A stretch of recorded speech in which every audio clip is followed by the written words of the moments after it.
সেটা হচ্ছে আমাদের শেষ ঠিকানা, যে ঠিকানায় আমাদের প্রত্যেকটা মানুষই যেতে হবে। যে যাই করি আর না করি, যত ধরনের বাহাদুরি করি না কেন, আমাদের প্রত্যেকটা মানুষই এই জায়গায় যেতে হবে।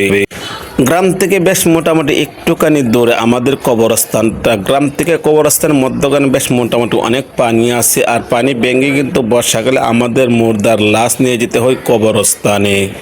আর এই কবরস্থানটা হচ্ছে বাটি এলাকার মধ্যে সবচেয়ে বড় কবরস্থান বললেই চলে, কারণ বাটি এলাকার মধ্যে যত ধরনের কবরস্থান আছে এর মধ্যে সবচেয়ে বড় কবরস্থান হচ্ছে এইটা।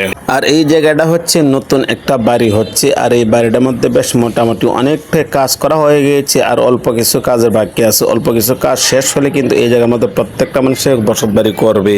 বর্ষাকাল আসলে গ্রাম থেকে শহরে যেতে হলে আমাদের এই ছোট ছোট নৌকা দিয়ে কিন্তু যেতে হয়। নৌকা ছাড়া আমাদের শহরে যাওয়ার কোনো ব্যবস্থা নেই। এই যে ঘাটের মধ্যে নৌকা আছে, আর আমাদের গ্রামটা কিন্তু অসাধারণ অস্থির অসাধারণ সুন্দর একটি জায়গা। বর্ষাকাল আসলে চতুর্দিক দিয়ে পানি থাকে, মধ্যখানে একটা দ্বীপের মতন এলাকা থাকে। আমাদের এলাকাটা হচ্ছে ভাই হাওর এলাকার মধ্যে, আর এই হাওর এলাকার মধ্যে যখন বর্ষা হয় তখন কিন্তু আমাদের গ্রামের চতুর্দিক দিয়ে পানি থাকে, আর অসাধারণ সুন্দর একটা জায়গা দেখা যায়।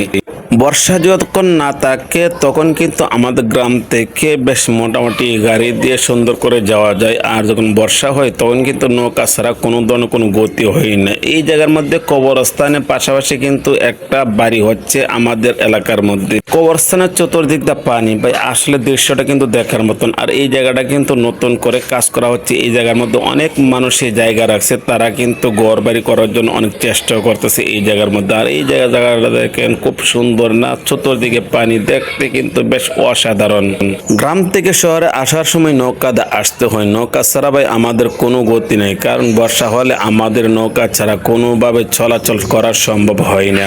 আর এই যে ছোট্ট ছোট্ট এলাকাগুলো দেখতে পাচ্ছেন সেগুলো নতুন হচ্ছে, চতুর্দিকে পানি থাকে। আর এই যে আমার সাথে অনেকে বসে আছে, এখানে বসে বসে আমরা গল্প করছি। এর ভিতরে ভিডিওটা করলাম শুধু আপনাদেরকে দেখানোর জন্য। এই যে বিশাল একটা নদী, বলতে গেলে সাগর, ছোটখাটো একটা সাগর বললেই চলে। এই জায়গাটা কিন্তু আমরা পাড়ি দিয়ে আমরা গ্রাম থেকে শহরে যাই। আর এই জায়গাটা দেখেন খুব অস্থির না সুন্দর একটা জায়গা হচ্ছে। যদি ভবিষ্যতে এই জায়গাটার মধ্যে একটা বাড়ি করা যায় তাহলে কিন্তু বেশ মোটামুটি অনেকটাই ভালো লাগবে, কারণ চতুর্দিক দিয়ে পানি, মধ্যখানে যদি একটা দ্বীপের মতন এলাকা দেখা যায় তাহলে কিন্তু এলাকাটা বেশ মোটামুটি অনেকটা সুন্দর লাগে। আর এরকম একটা সুন্দর জায়গার মধ্যে কিন্তু আপনি আসলেও আপনার কাছে অনেকটাই ভালো লাগবে, কারণ চতুর্দিক দিয়ে পানি, পানি ছাড়া আর কোনো ধরনের কোনো গতি নেই।